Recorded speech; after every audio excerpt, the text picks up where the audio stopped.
So what are we watching after the show tonight? The floor. The floor.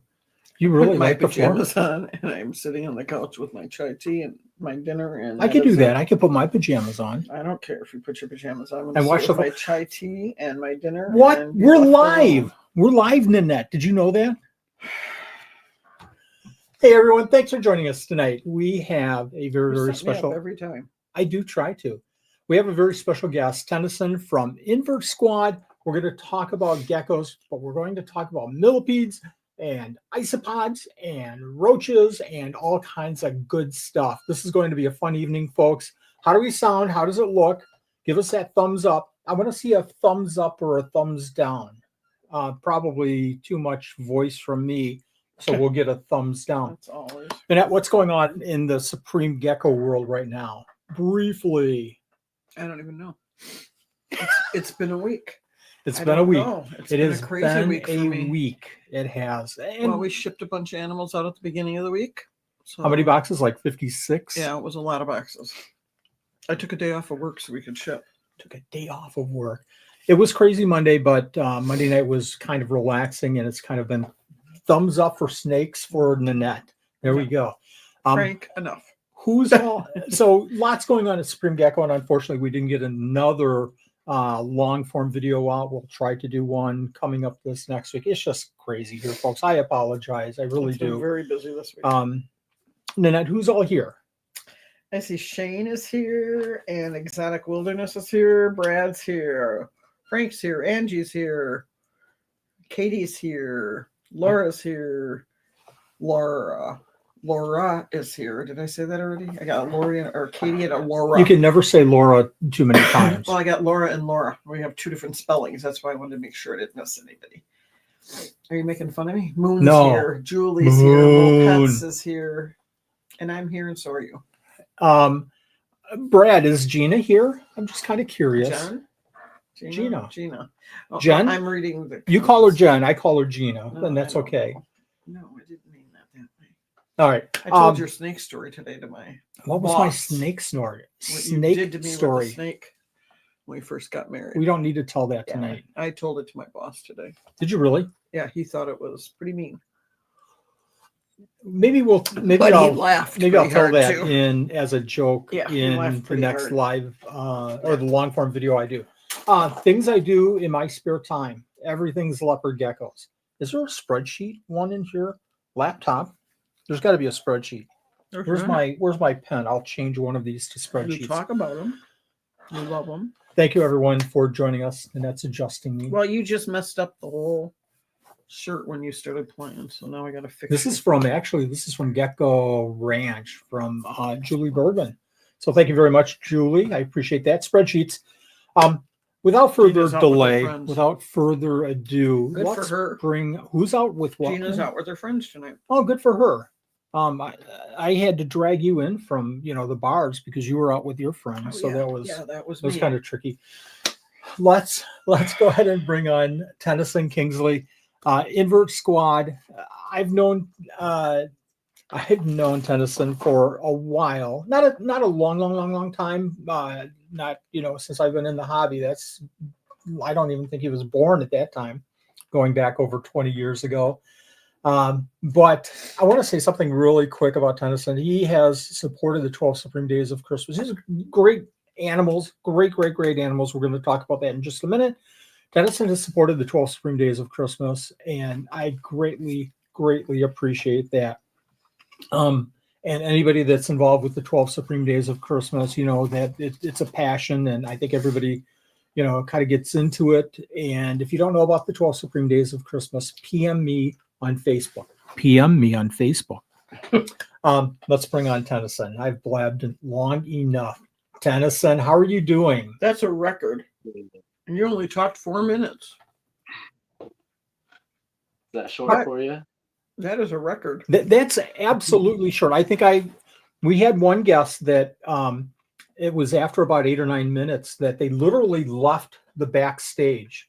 And I don't know if they were fixing anything, but they came back later and it was like, oh my gosh, I just lost one of our guests. That's not good. Thank you for joining us tonight. I really sincerely thank you for the 12 Supreme Days of Christmas, of course.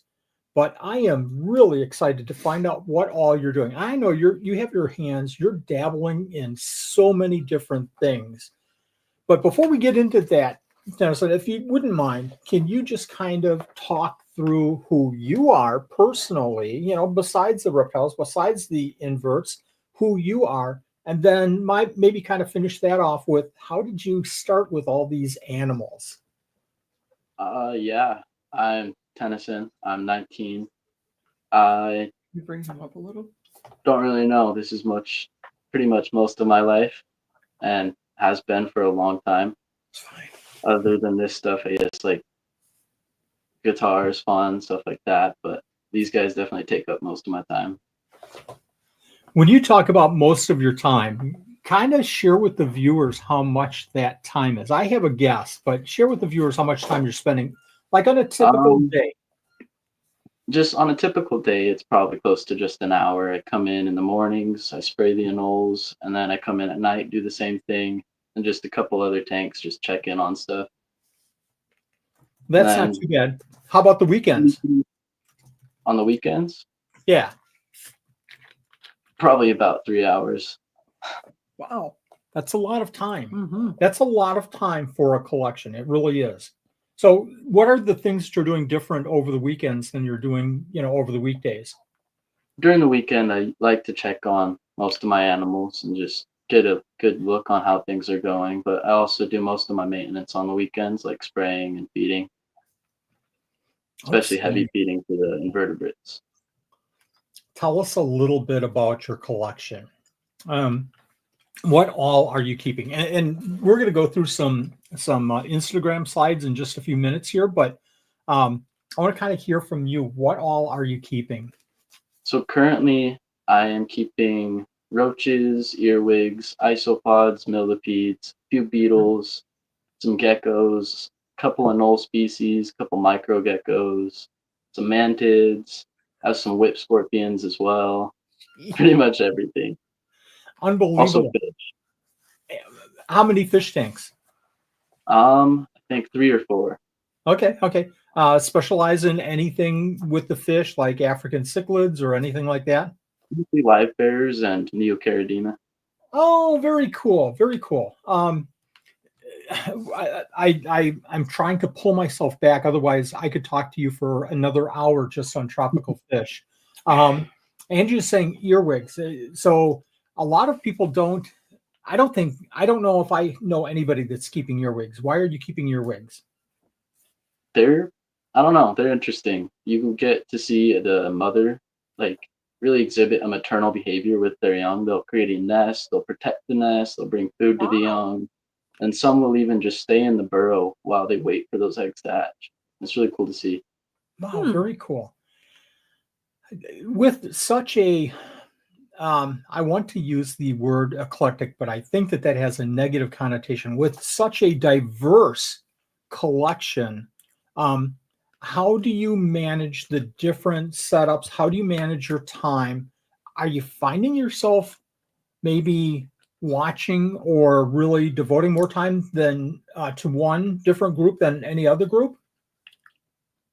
I guess probably the reptiles. I don't really need to check too much on the invertebrates, but the reptiles are pretty much every day, every other day. Wow. Why every other day? Why so much time with the reptiles and not the inverts? Just curious. I don't keep a ton of predatory invertebrates, and the ones that I do only eat about once a week, maybe twice a week. But the geckos and stuff need to eat pretty much every day, so kind of that. Yeah, kind of that isopod care. You open the bin once a week, throw the food in, check it once in a while for a big colony, and maybe move some or stuff like that. Yeah, that's definitely a big part of the isopod care. Cool. How many species of isopods are you keeping? Not a lot at the moment. Probably around 10. It sounds like maybe you cut back. Did you have a lot more in the past? I used to keep a lot more at one point, probably back like 2019, 2018, but I ended up cutting back my collection so I could get roaches. Nanette, 2019. So that's 6 years ago. That's He was like, like 4. that's like, yeah, he was like 4 at that time. That's like a third of his life. We go back that far, and it's like a blink That's of a an long eye. time. And for Tennyson, that's like a third of his life. Hi, Cecilia. Why did you cut back? So that I could get the roaches. That was the deal I made Ah, with my parents. Ah. are you keeping a lot of different roaches? And why Yeah. roaches? There's a lot of diversity in roaches, like size, colors, patterns, even behavior is very different, and they've been a lot of fun. What's so when I think of a roach, I go back to when we started keeping roaches, and that was obviously dubias. And then we started keeping some hissers. We kept some Turkmenistans or whatever, lobster roaches. We kept the Schwarzei, I believe. So I thought, at the time, I could just keep them all just exactly the same. Throw a bin, some egg cartons, feed them once in a while, throw some, I don't know, fruits or vegetables in there. No problem. In the last few years, I've learned so much about roaches and how different almost every single species is, right? Hmm. There's a lot of differences between ventilation, heat, humidity. Not necessarily what you feed with most species, but some do like bee pollen or fruit more than others do. Oh, um, how? Give us an extreme for humidity. What's a roach that really, really, really needs the extreme ventilation, or not ventilation, but humidity? That would definitely be the Hemithursicara, like the Vittata and Palliata, or the Pseudoglomerus, like the emerald roaches. Yes. You don't have the emeralds, do you? Not at the moment, but my dad does. So once his are breeding, they'll be mine. That's the best way to work it. If dad can pay for the animals, and then, as he accumulates, he can just pass them off to you. Score. That's the best way to do it. I need you to get into some animals so you can pass them to me. No. How is he doing with the emeralds? Pretty good. They've all survived and they're just growing. It's just they take a while. Did they have a long maturity to get to maturity and a long gestation? It's probably What? about 8 to 12 months till they're mature. So we have probably another 3 to 4. Oh my gosh! Unlike Ooh, dubias that like in 2 days they're mature. They're born and 2 days later they're ready to breed. these are beautiful. Do you have that up on the site? So I'm going to see if I Wow. can I jump just over there real Googled them. quick. They're beautiful. Um, what are some other? I'm going to try to find some of these animals, but what are some of the other roaches that you're keeping? I can show you a few. Let's see. Cool, love it, love So you show and tell. mentioned hissers. I'm going to get rid of that. Pull him in real close. I have a couple species of hissers, but all of mine are pure stock. So one issue with hissers in the hobby is there's a lot of species that can hybridize. So a lot of are mislabeled or just they don't look the same as they're supposed to. But Uh-huh. these guys, I don't know if the camera will focus. Oh yeah, yeah, These yeah. are tiger hissers. Okay, perfect. And this one is just a juvenile female. And they're a little bit more humid than some other hissers. You have to keep them with constant humidity to get them to breed. And I also have Masawala hissers, which that's a locality of the common hisser. Gotcha. So we know they're from Masawala, but the problem is there's 4 or 5 places named Masawala, and we don't know which one. There's 4 or 5 locations called that name, Masawala. Yeah, That doesn't make any sense at all. That's like saying there's 4 or 5 Wisconsin or Milwaukee's in Wisconsin. Crazy. when you think about it, our cities definitely repeat sometimes too, and I assume Yeah. it's just a similar thing out there. And that's these guys here. Huge. Absolutely huge. Wow. Way bigger. This guy's a minor male, but I've had a few major males get close to 3 inches. I've got to ask everybody watching right now who has kept hissers in the past. We never have. Again, we've kept like 4 or 5 different species, not that many. Brad is saying that he loves his hissers. Julie's saying that for the show and tell. Yeah, we love show and tells. This is great. Yeah, Frank is saying how many Hollywoods in the U.S. Good point. Really, really good point. So how many people, make a comment. How many people have had hissers at some point in the past? Give us if you wouldn't mind, Tennyson, can you give us the general care for the hissers? Like, what size enclosure for what size group? What kind of, I don't want to say decorations, but what kind of hiding places and things like that do you have? What are you feeding them? So for the more common ones, I have them in a 54 quart, a 72 quart. Okay. I think that's about like a 30-inch by 18 by 20, something like that. And there's a bunch of cork bark, a bit of sphagnum moss, and like an inch, maybe 2 inches of substrate in there. And I just give them lots of ventilation, good amount of heat, and good humidity. Top ventilation, or do you have ventilation on the sides as well? So I'm in Utah, and our area is like 10 to 40%. So I use a lot of cross ventilation to kind of make up for that. Nice, nice. You mentioned sphagnum moss, and I feel like I'm learning just like everybody else here. This is great information. Sphagnum moss. So are you piling sphagnum moss in one corner of that big enclosure, or is it all over the place? With them, it's primarily because I have a couple isopod species and some beetles with them as well. So it's mostly for them, but I also like to put it in a lot of bins just to hold the humidity. You just kind of decorate it around the logs or in the corners, just however you want. Perfect. Excuse me, how often are you misting? I'm assuming you're misting. About every 2 to 3 days. Okay. Is it a really good soaking, or you just kind of lightly mist?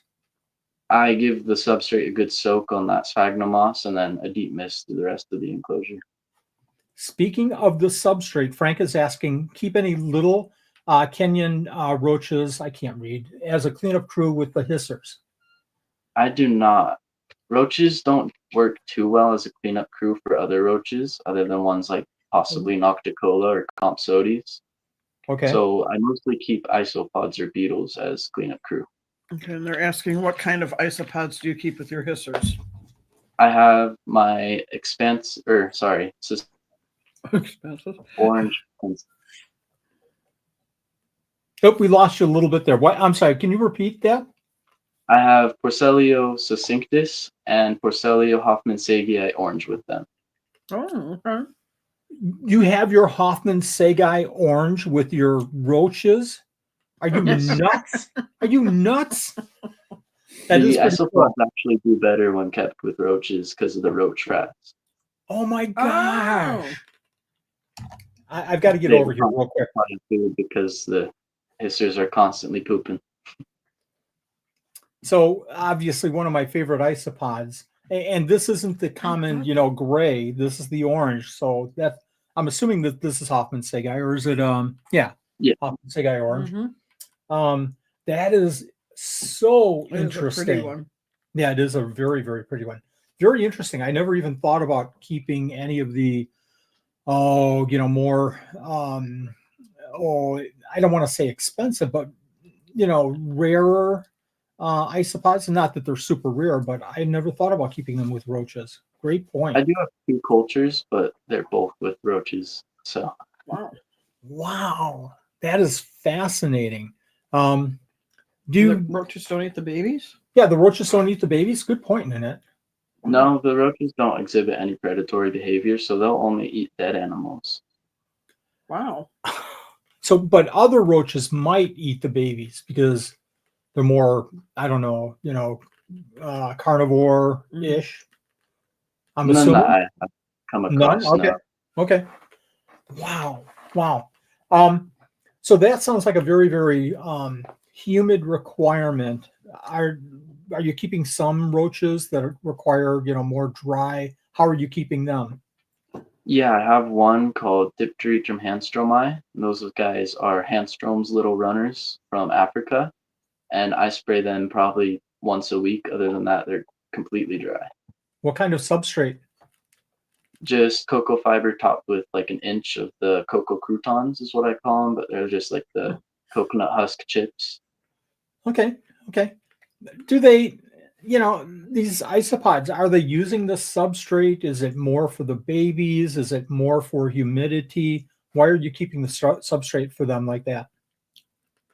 For those roaches, I don't have any isopods with them, but for that layer, I just like to give them more areas to kind of go in between the humidity levels usually. And then with them, it's just their babies are very small, so they will utilize that layer to the fullest.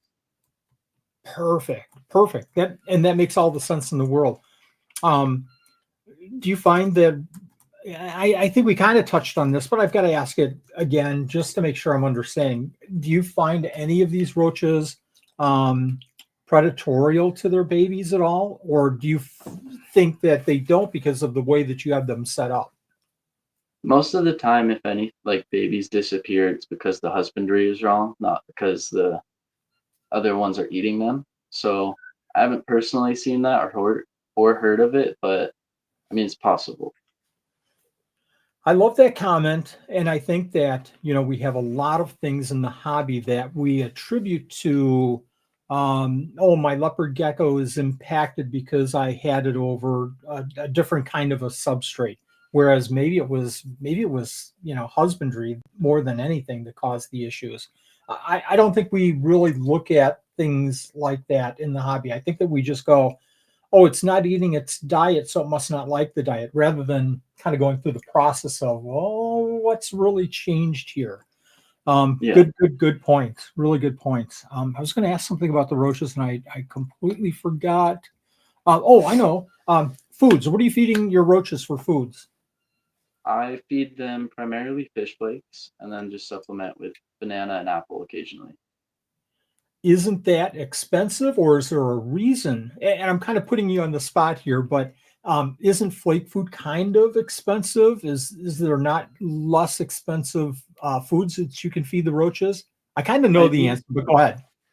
I've used dog food in the past, which was cheaper, but a lot of the smaller roaches I keep that are less than an inch long have a hard time eating a whole piece of dog food. So I just Gotcha. give them a couple fish flakes versus that, and it's pretty cheap to buy the fish flakes in bulk. Um, we give fish flake to our fire brats. So this is crazy, but we get like, I can't even put, like one of those 5-pound bags of flake food for probably about $20, and it lasts 20 years probably, if I'm not mistaken. But I completely see what you're saying. I've never been a fan. And anybody, feeding roaches, has anybody in the chat, has anybody used the dog food pellets or the cat food or whatever and had success with them? Do your roaches eat them? I'd just like to see if anybody does use not that it's right or wrong. I'm just kind of curious. We do a feeder food for ours. We grind it up and all kinds of other mixes in it too. So But that's that's because we feed those roaches. because yes, good point. Nanette, wow, you get the I'm here. gold star of the Then that day came for to that. life, as the Yeah. kids would say at school. I came to science. So Tennyson, you're not feeding off your roaches at all. These are pets. These are just like kind of keeping isopods, right? Most species I keep, yeah. Yeah. Um, so for ours, obviously the dubia, we want to maintain, but we also want to gut load and go through that whole process so we can give the right foods to our geckos.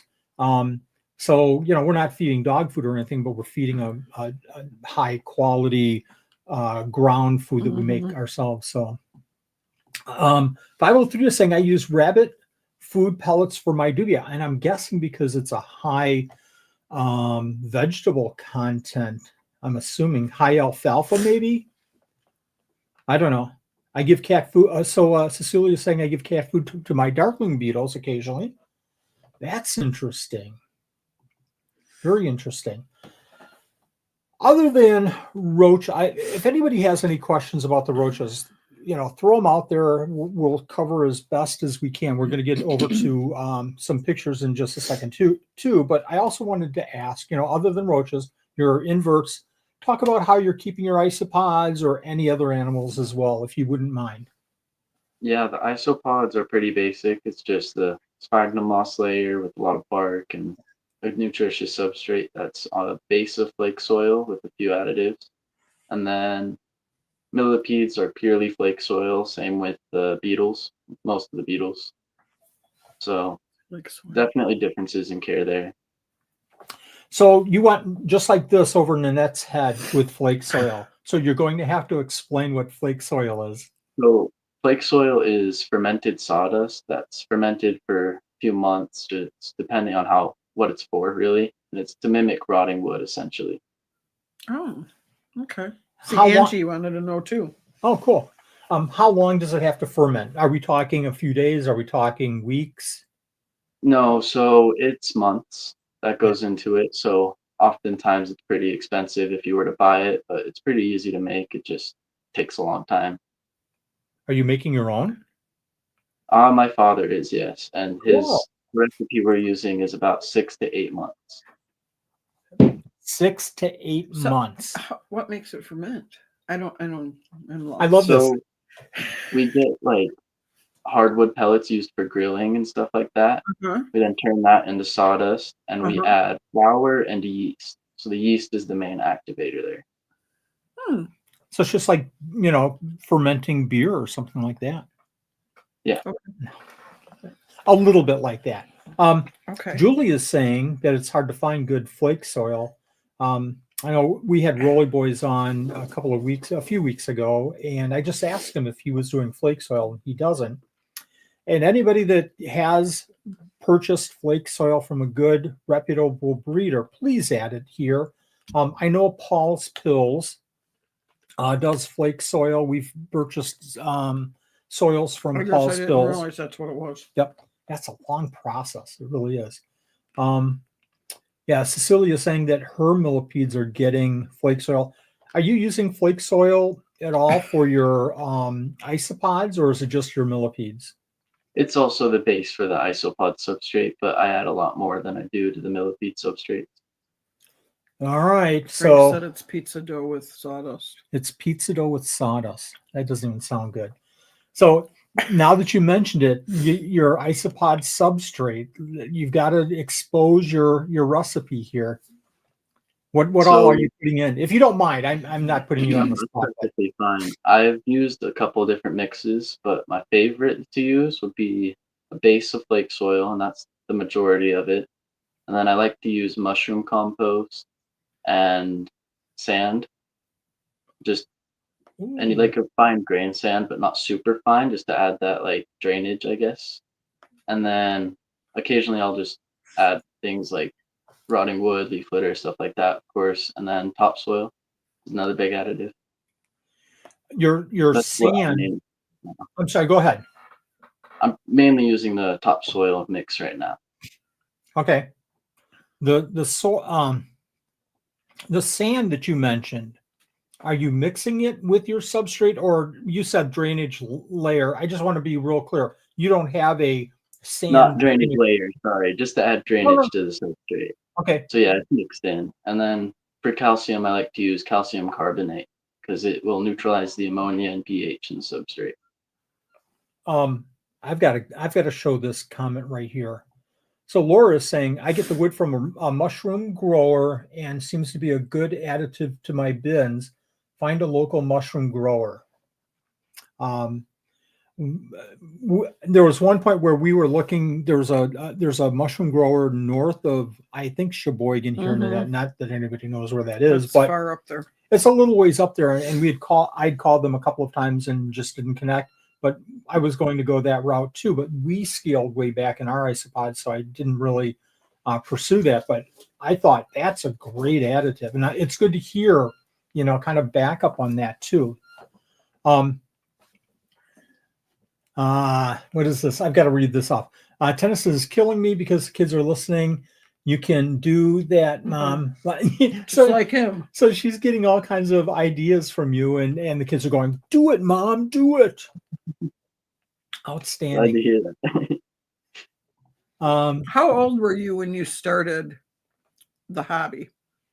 When I first started, I was about 10 or 11, but I didn't really start until I was about 15, 14. Wow. When you started, what did you start with? Did you start with invertebrates or did you start with reptiles? Isopods, What's that? local isopods, and then a superworm farm. Nice. Very cool. What then got you into reptiles? I'd always wanted reptiles, but I just was never able to keep them, which is a big part of why I went so heavy into the invertebrates for a long time. And then I eventually moved out here with my biological father and got into the reptiles. Let's talk about reptiles. What reptiles are you keeping right now, Tennyson?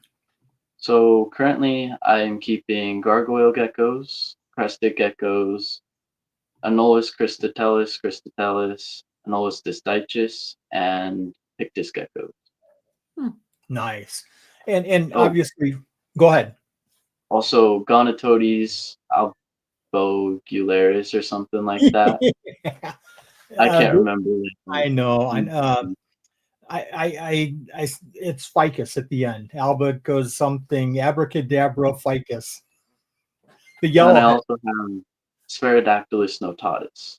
Nice. So what Tennyson is talking about are just super micro. We're talking about like 1.5 inch, 2-inch at the most geckos, right? Yeah.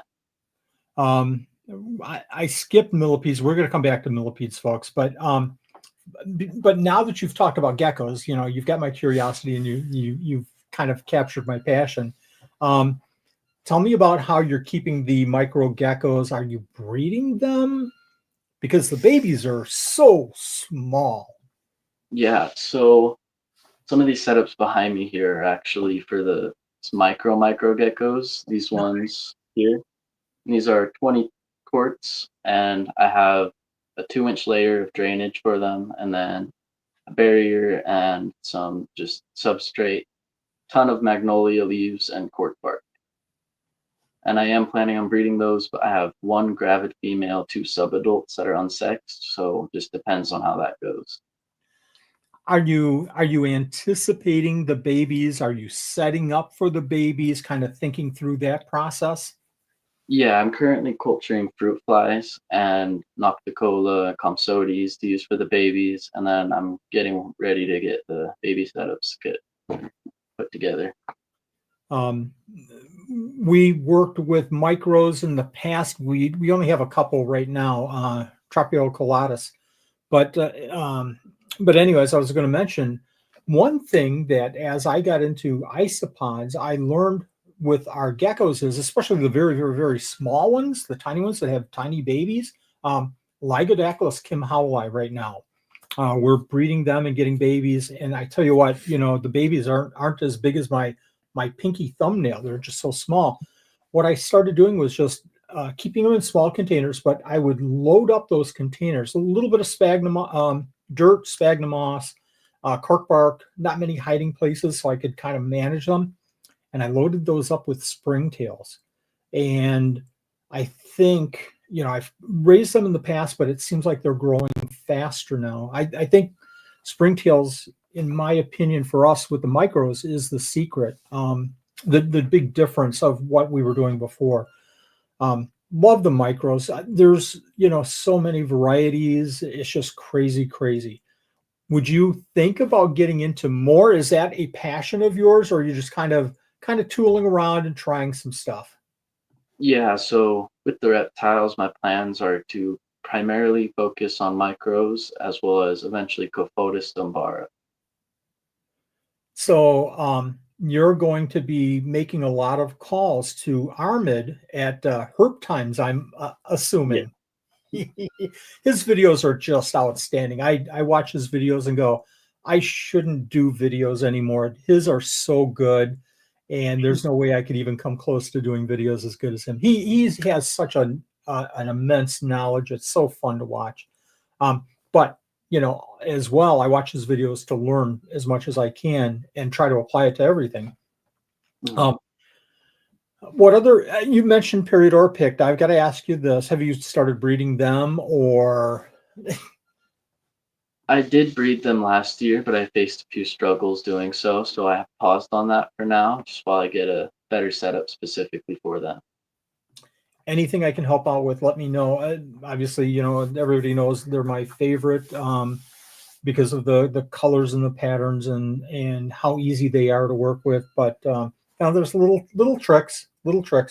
503 Menagerie just said, herp time makes my wallet cry. Yes. Me too. There's a few vendors out there, few breeders like that. Do you have a dream species that you would like to add to your collection? So if you were to go out right now to a major reptile show and you saw this species, it would be like, take my money. My dream species would probably be blue tree monitors. Ah, very cool. Very cool. Are you set up for that? Would you have to kind of change some of your care, I habits? need to get rid of most of my collection, so they're definitely a dream species. Oh, wow. Wow. But they're around though, right? I mean, I've Yeah, seen. they're expensive and need a lot of space. Oh, do they really? Yeah. So how big are you talking? Like an 8 foot by 3 foot by 4 foot per pair. Holy cow. Wow. Wow. Yeah. I've got to assume that animal is, for you, what maybe a Muelleri chameleon would be for somebody else. Lots of space, but also, a lot of money and something that if somebody could get, that animal, the whole other collection is like, I don't really care anymore about all those other things. Very cool. JP says they're 3K. What's that? JP says that they're like 3K. JP is saying, is that what you're saying about 3,000? Yeah. Wow. Well, he Wow. doesn't have that type of space. No, he does not. No, I don't Unless have. he wants to move out in the garage by himself. I don't have that much space in my wallet. I too. I'm trying to think of anything else with the reptiles, but tell us about your millipedes. How many different species are you keeping? Tell us about how you care for them, if you wouldn't mind, Tennyson. Yeah. I have about 5, maybe 6 species of millipede at the moment, and I'm hoping to eventually expand on that just when I have the space for that. But care's pretty easy, but biggest thing is you do need flake for a lot of them. That's going to be the primary thing for the substrate, and a lot of leaf litter and white rot wood. Angie, did you hear that? You need to go out collecting for me and collect all of that and bring it back to me so I can start keeping millipedes more. I was going to ask something about millipedes. Tell us, you started keeping millipedes, but you have such a small window. When I ask questions like this, I'm thinking people have been keeping for like 20 years, and you've been keeping for like 5. Which is super cool that you know so much. It's super cool. But tell me about one little trick that you developed over your time of keeping millipedes that kind of changed everything for you. It's like, oh my gosh, why didn't I think of that earlier? Or why didn't I start doing that earlier? Using less substrate. So what? with millipedes, you need a lot. You usually do need a lot, but you need substrate specifically about as deep as they are long. And one thing I would change from now on is doing that as they grow. You don't need to give them 14 inches when they're only 2 inches. You need to give them 2 inches, 3 inches, and then add to it as they grow. I always, right. I always struggled with, oh my gosh, I have babies. Should I take them out? Should I not do anything with the soil? Give us some recommendations. What do you do when you see some babies in your millipede enclosures? A good thing to do is just basically replace the enclosure. At that point, most of the substrate in there has been gone through by the adults, so you're going to want fresh substrate for those babies. Oh, So I'm making some assumptions here, and I'm probably wrong, but do you take that whole setup with the adults, with mom and dads and the babies, and do you create two new setups and move the adults into one and the babies into the other one? You could. The way I do it is I just make a new bin container, pull everything I can, and just leave whatever else is in there in there. And then I let that bin just kind of cycle for a month or two as I'm looking in to pull everything out. And Just then with in that new case. bin, yeah, with that new bin, I just keep the adults and babies together. Just make sure there's enough play, leaf litter, and wood for everybody. Nice, nice. Um, Good point. That's a great point because I think in a video that I did, I kind of mentioned I'm changing over these isopod bins, but I'm also going to put these aside for a couple of months just in case. On kind of a side note there, Tennyson, when you create a new bin, let's say millipedes, babies, oh my gosh, I better set up a new bin. When you set up that new bin, do you take any of the old substrate out of the current bin and add it to the new bin, kind of that whole bioactive thing going? Yeah, I always do that. You need to do that so that you can get the frass from the adults to those babies because it'll have some beneficial bacteria that they need to build up that gut biome for them. Outstanding. Outstanding. You do that with isopods as well? No, not Oh, as you much. do. Okay. Okay. Um, I was talking to Steph Reisberg of Greenacre Exotics, and we were talking about bioactive for geckos. And it had just slipped my mind that I've known Steph for so many years from her millipede care and how she, did some incredible millipedes. And I asked her the question, so how do you set up your bioactive? And she said, well, I've got the millipede stuff. So when I'm done with an enclosure, I just move it over to a gecko enclosure and use it as the bioactive there. I thought that's brilliant. I've got a what are question. vinegarooms? Yeah, what are Vinegars. vinegaroons? What And is do you that? keep them? What is it? I do not keep vinegaroons Oh, at the okay. moment, Okay. but they are, I believe, a species of arachnid, and there's a few species native here and a bunch out in Asia, and they're similar to tailless whip scorpions, but they actually have the whip. Perfect Now I can explanation. Google 'em. Now Nanette's Googling them. I just And wanna when you know what it do, is. buy a bunch, and when you No, have I'm a not good buying colony and anything. you're ready to pass some to me, I'll take them. I'm not buying Because anything. I just my wanna wallet is empty right just now. zip it. Ooh, What's that? that's what it is? Yeah, they're pretty cool. That looks like a scorpion. Russ Wilson does some vinegaroons. I've got to show you this. Oh, they're cool looking, but I don't want to. Sorry. Tell us. No. No. Tell us about your millipedes. What kinds do you have? Which one is this one? That one is Orthoporus ornatus. That's the dark color form. Okay. They're a species from Texas. I also have the golds as well as another species, Tolticollis perensis. Ooh. And those guys really aren't bred in captivity much, so I don't necessarily support getting those yet. But I am going to be attempting to get them to breed. Why do you think that is? Why aren't they bred in captivity? I believe it's just we haven't provided the right seasonal cycle for them yet, which we found that was the key to the gigas as well, the African giants. Oh. So I've talked to somebody out in Texas who claimed to have bred them, and they said they just mimic the rain cycle outside. So I'm pretty much doing the same. It makes all the sense in the world. I relate it back to geckos and, some of the Australians, you have to cool down into the, 40-degree range. So otherwise they don't breed. Yeah. I'm looking for millipede pictures. I apologize, folks. We're going to go through some other pictures here.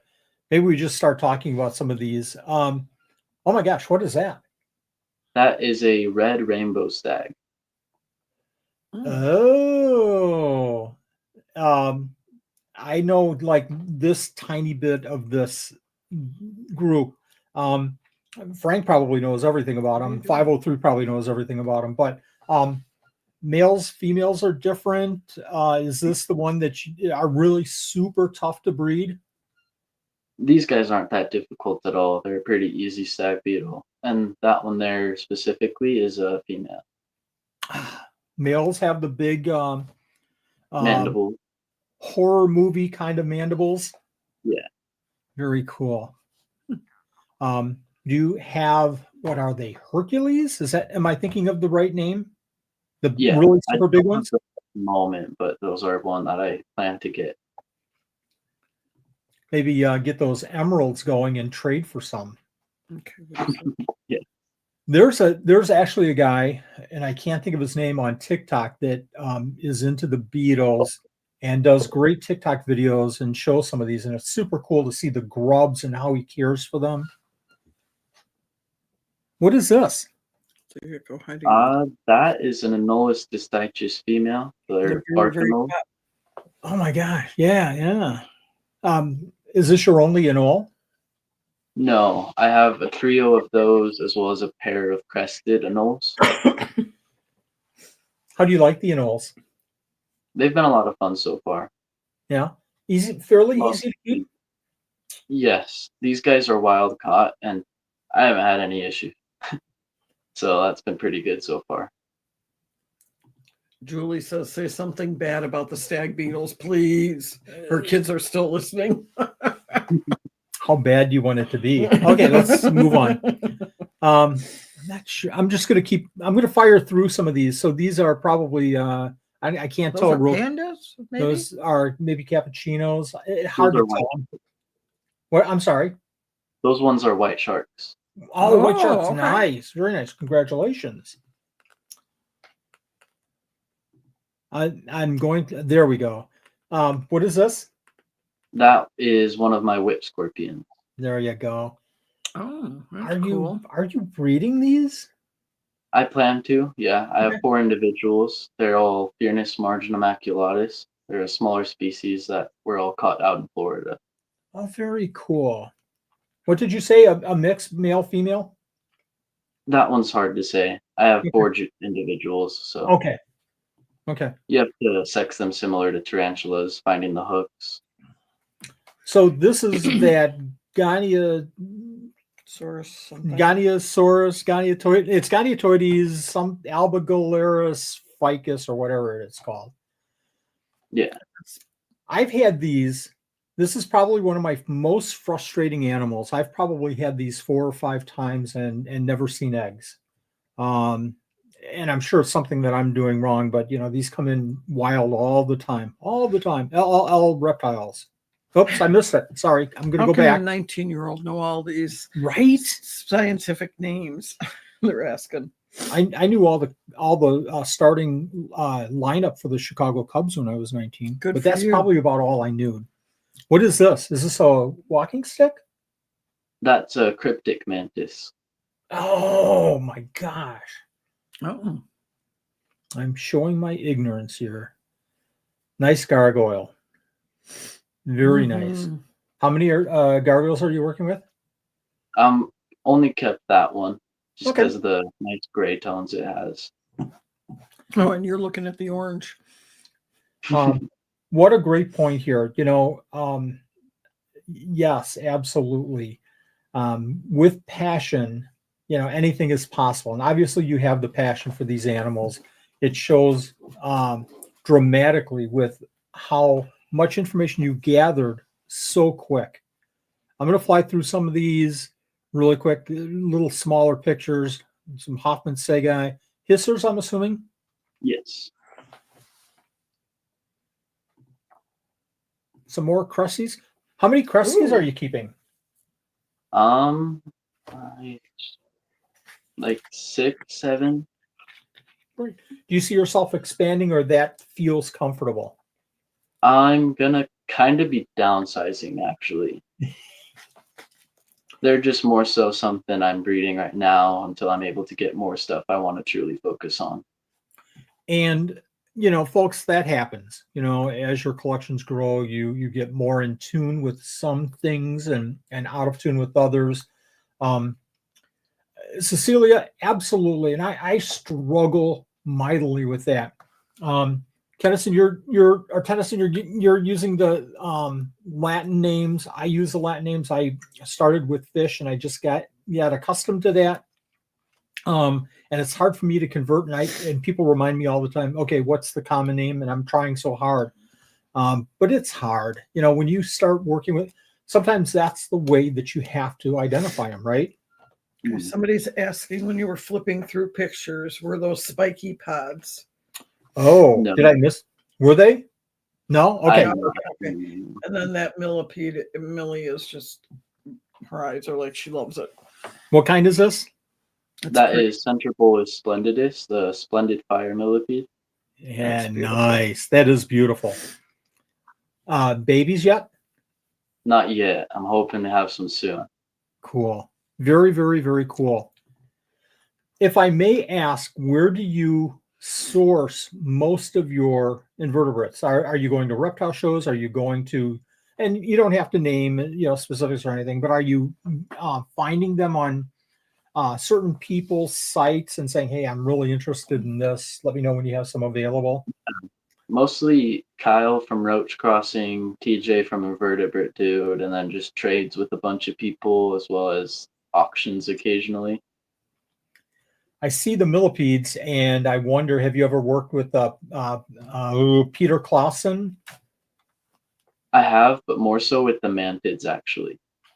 Really? I did not know he was keeping mantids. Interesting. Well, there's a cool one. What is this? Which one is this? That one, I believe, is a Gynolurida. Nice. I wish I could expand these and make them bigger, but I'm probably going to shut down the whole show if I tried to do anything fancy dancy like that. I've got to guess this is. There we go. Down there. How many different do you have with the mantis? The mantids, it's just 2 at the moment. Okay. They are fascinating, fascinating animals. Nanette, if I'm missing any comments, I'm sorry. I'm watching. That's why I'm looking down so at my focused computer. on these animals. Which one is this? That's also Gynolurida, but that's the yellow color form, I believe. Oh, common name on this one? Patchwork roach. Wow. Okay. Beautiful animal. Somebody's asking about updates on something, but I can't pronounce it. That's the last comment. Any updates? I'm going to have to share this. Any updates on Aranegava floridensis? Thank you. Yeah, those guys aren't doing as well. I went with the pure sand approach, as TJ suggests, but I don't personally believe that that is the best way to do it. So I'm going to try them again a different way. Nice. And that's kind of, the thrill of doing all of this. Sometimes, crested geckos, breed them and it's like, okay, been there, done that. But then you get that species. And I'll probably go back to that Gadiosaurus ficus and try them again at some point, simply because I keep missing and missing. There's something there. It's like a challenge. I've got to try this. Frank lost his internet. He's back. I thought Frank had to go somewhere for a couple of minutes. I thought he went for a waffle. Yeah. Which one is this? That is the Coralampra fulgensioi. Don't know the common name. Or if there is one. I think I know what this is. What is this? That's a ghost white spot assassin bug. Oh, now what I didn't know was that they came in different colors per species, right? Yes. And that specifically is a morph of a species. Oh, how bad are these? I mean, worst case scenario, how bad? If you were to get bit, it's like if 2 wasps stung you. Yeah, that sounds pretty bad. I don't like wasps. I've been stung by everything else. Somebody had asked earlier if you worked with tarantulas or spiders in general. I have in the past, but I've gotten out of them. It's something I might get back into in the future, but they're just not necessarily for me as much. Nice. Okay. Yeah, absolutely. It happens. Jeez, they're so cool. I'm going to flip through these pretty quick here. Very cool animals. We had these for a few years, and they're just fascinating. And to see them eat, guys. If you haven't kept these in the past, you have to keep mantids. Is this another of the fire? Yes. Cool. I got mine from Peter, and they did really, really well. What is this? That's the other roach again, the Decoralamphra. Gotcha. Oh, nice. Mm-hmm. Very nice. Howard, I've got to go back. How are they doing for you? They're doing good. I was sent like 20, and about 15 of them are males. Oh no! Ouch. Well, at least you've got some females. It's a longer process, obviously, but they're slow. Yes. In my experience, they're super, super slow. Beautiful. Doing a little dance. Those are so cool. They are. Sorry, folks, I'm flipping through here really quick. I just want to use Tennyson's time the best that we possibly can.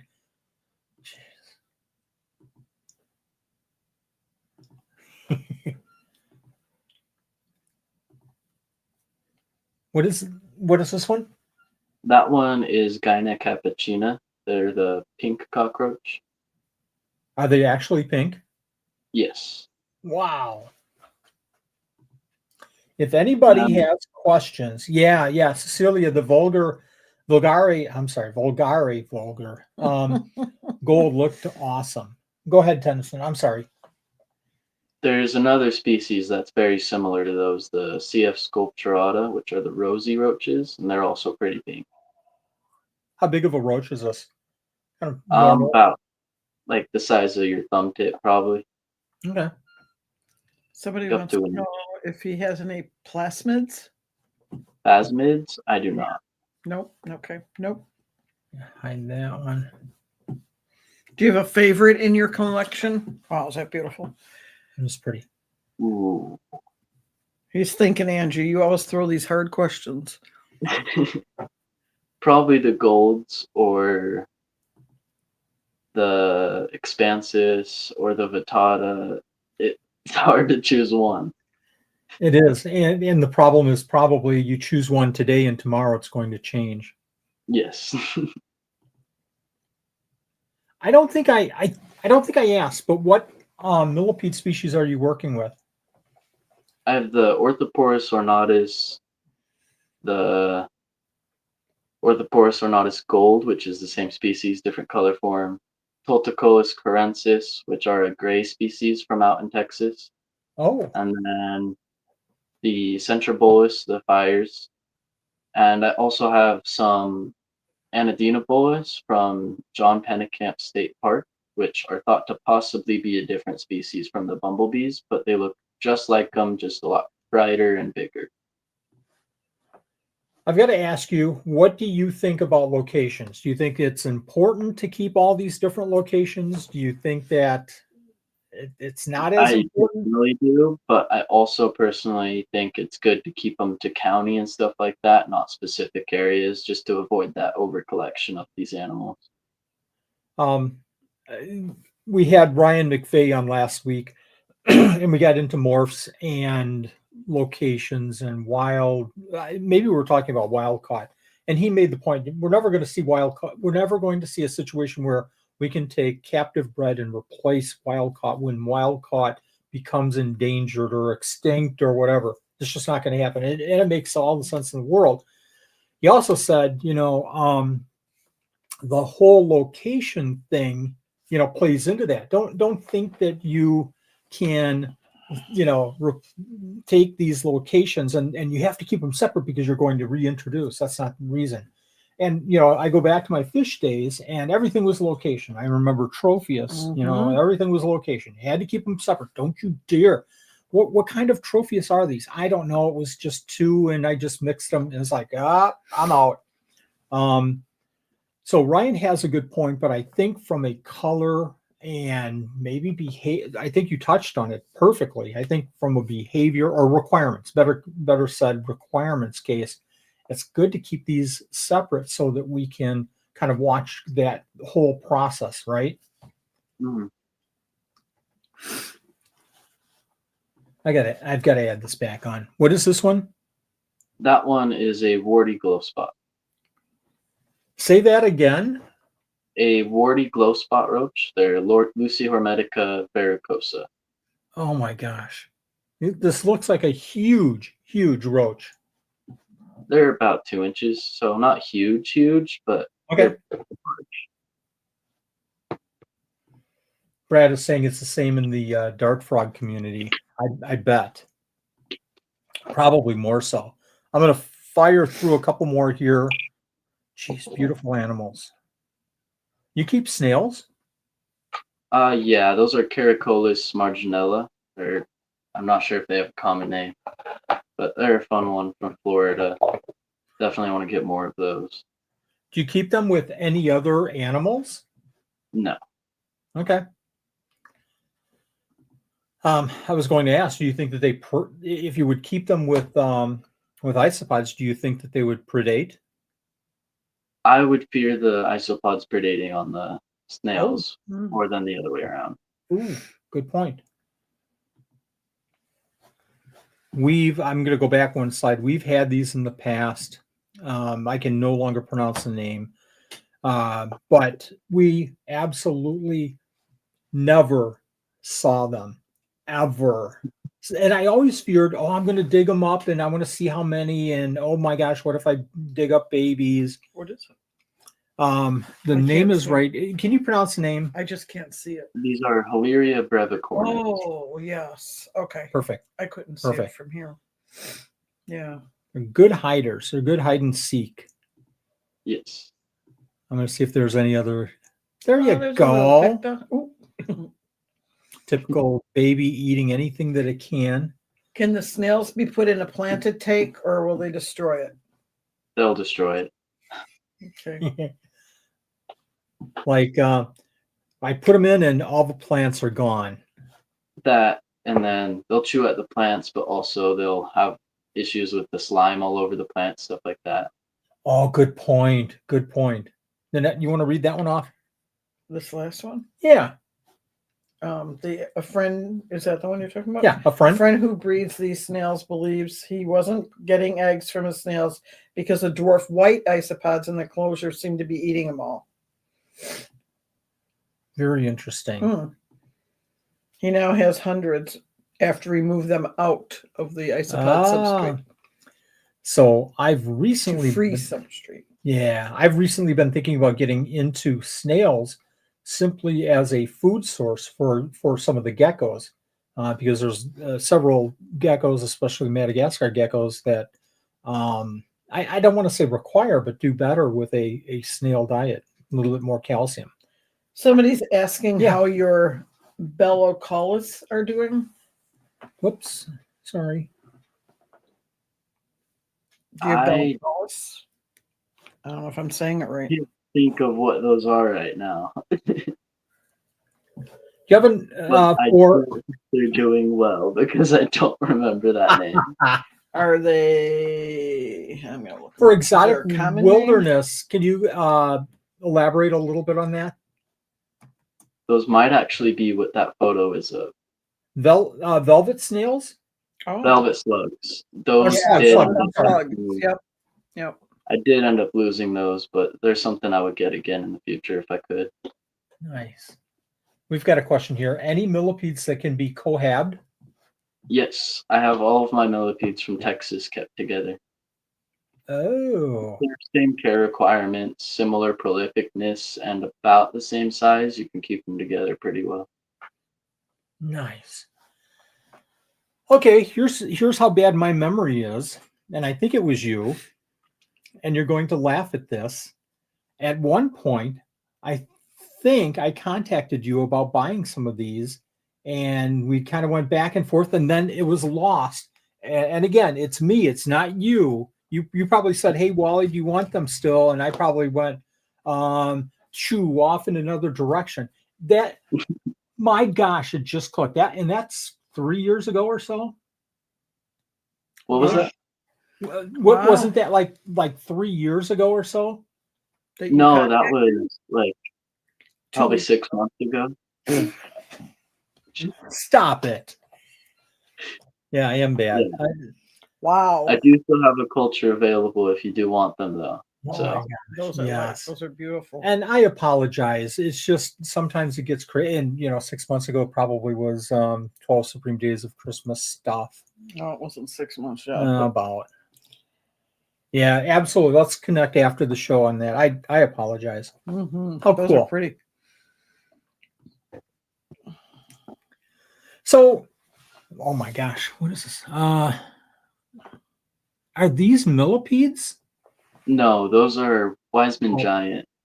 gotcha.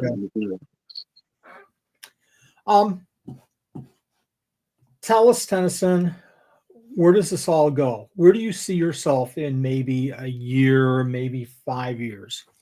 Is he still in high school? I'm planning to start doing expos this fall and just kind of expand on this stuff from there. I really want to make this my main source of income. Nice, nice. Do you kind of have a, how do I say it? Kind of a plan in place of, I want to do this next year and I want to be here in a couple of years. And Yeah, next year's focus will definitely be expos, just so I can start saving up some money, and eventually renting out a warehouse would be the goal. wow. So that means completely expanding. What would you expand most into at this point? I would probably expand most into reptiles, but then my invertebrate collection will also be expanding along with that for sure. I love that plan. I think the more a keeper can diversify, especially when they're all kind of connected, like your animals, they're not all completely connected, but there's different things that are connected with your animals. I think that's a great idea. You have reptile shows around your area? Yeah. I'd be going to the NARBC, I believe, this fall. Nice. Very, very nice. Nice. Do you go to reptile shows right now and just kind of go, oh, that's pretty cool how they set up the, have you been to a reptile show? No. Say that again? I've actually never been to a reptile show. And you're doing NARBC first. Wow. Yes. Wow. It's going to be something. I know that. Yeah. Wow. If I may, and again, not an expert at all, but we've been to hundreds of reptile shows. But if I were to do it all over again, if I could talk to my younger self, I would say kind of what we did, but not to the extent that I wish I would have. Don't go to a reptile show and say, okay, I just went to a reptile show. Now I'm ready to vend at a reptile show. Go to several. Go to several. Walk through. Take cards, but don't take cards like, oh, I want to contact this person later. What I have suggested to people is take the cards and then write down specifics. So take your phone, click. I like that. I like how they do this. I like how they do this. Can I take a card? Thank you very much. And then write down cool display enclosure or whatever, and build up, this plan in your mind. And I know that you're a very smart kid. I'm going to call you a kid because you're a kid. You're a kid. So Nanette had just asked under her breath, I think a little bit. I don't know if you heard it or the audience heard it, but are you still in high school? No. Okay. What do you do during the a couple of years? Okay. What do you do during the day? If you're not in a local pet store. Okay. Nice. But I am leaving that pet store. Okay. Now you just said that on a live show, but no, I'm just kidding. So local pet store owner, I hope you're recording this. They already know. My last day is Saturday, so. Oh, very cool. Right. Do you have another job in line or? No, it was really crappy conditions for the animals there, and I got them to change a lot of stuff, but not enough. So Bail. I did what I could, and now I don't want to be responsible for it. It's that something like that has to be a lot of weight on your mind as you're working there day in and day out. I so greatly appreciate that decision. That's pretty cool. Um, what I always ask this of people, what's your biggest influence in the hobby? And so this question relates to kind of research. It can relate to somebody that has been your mentor. My biggest mentor has been Christopher Kern. but how about a name, or do you go to a website? Do you have books? What's your main source of gathering all of this knowledge that you have? It would definitely be Benny Kossel out in Germany for the isopods and isopod taxonomy, stuff like that. Okay. But then everything else is just all over the place. I have a ton of friends in this hobby that help out. So Outstanding. So there again, it goes back to build that network, and that's golden. Very, very cool. Tennyson, we've had you here for a long time. A great introduction. Talk a little bit about how people can find InvertSquad, how they can connect with you. What's the best way? Let everybody know if you wouldn't mind. So the best way would definitely be Instagram, most active there and respond to messages most there for sure. But then I'm also on Facebook as Tennyson Kingsley or InvertSquad, but not super active on that other account. So my main one's mostly just Tennyson Kingsley, and I use that pretty Go frequently. down to the bottom, hit the Instagram. That's Okay. the big one. I'm gonna go down Frank here. just put it in. I'm So doing Frank, a website and YouTube later this year. oh, what kind of material are you planning on doing for YouTube? What are your thoughts? A bunch of care information, setup, stuff like that. Outstanding. We see, sources of information, content changing like every 6 months or so. It's crazy. But I tell you what, though, it gets shorter and shorter. I'm going to repeat myself here, and I apologize, but I tell you what, if I were to start content creation all over again, I would watch, Herb Time like for days and try to get that feel for how he does content, and because he does it so well, and it's entertaining and it's educational and it's crisp and it's short, and he does such a great job. So again, don't be like Wally and create these 20-minute boring videos. Be yourself, be entertaining, be educational, and you'll be a star. I know it. He doesn't have YouTube yet, right? Angie is asking if you have YouTube channel yet. Also starred question. Not at the moment. Okay. That will be something I promote on those other accounts when it's created, though. Okay, Laura says she'll definitely be watching for the YouTube updates, and Wally, please have him back for a chat. Yeah, Of course. absolutely. We'll dig into a few very detailed subjects. You've got a couple starred questions. Yeah, let me get those up real quick, and then we'll Yeah. let you fire off here. What's up, Gecko Files? Why do you need to remove millipedes talked about eggs that. from sleep? We did. Yeah. Angie has a question. Is the room your collection Yeah. in temperature controlled? Great question. I should have put that up earlier.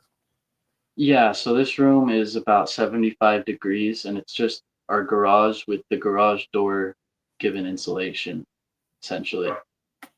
And then we have the fan over there, a heating system over there, just depending on what we need. Perfect. And I'm sure as your collection changes over time, some of that will change as well. Yeah, a lot of the bugs will be going upstairs later this year. Nice. Very nice. It always changes, and especially when you have so many different species. Again, I will definitely be watching your YouTube. Wally, please have him back. I just wanted to emphasize we'd love to have you back at some point, Tennyson, when you have time before you become a YouTube superstar, and have we'll no go. time. Wally, I don't really have time for you. So once you're up there in the big world. Cousin, I really appreciate you jumping on tonight. Yeah. This has been fun. It's been entertaining. It's been educational, extremely educational. You're a bright young man, and you're going to go far. So I appreciate you taking the time now to join us before you become that big star. I really do. Thank you again for the 12 Supreme Days of Christmas support that you've been giving. Greatly appreciated. We'll have you on at another time. Definitely. Thank you, everyone, for joining. It's been a blast. We'll see you next week. Bye-bye. Bye-bye.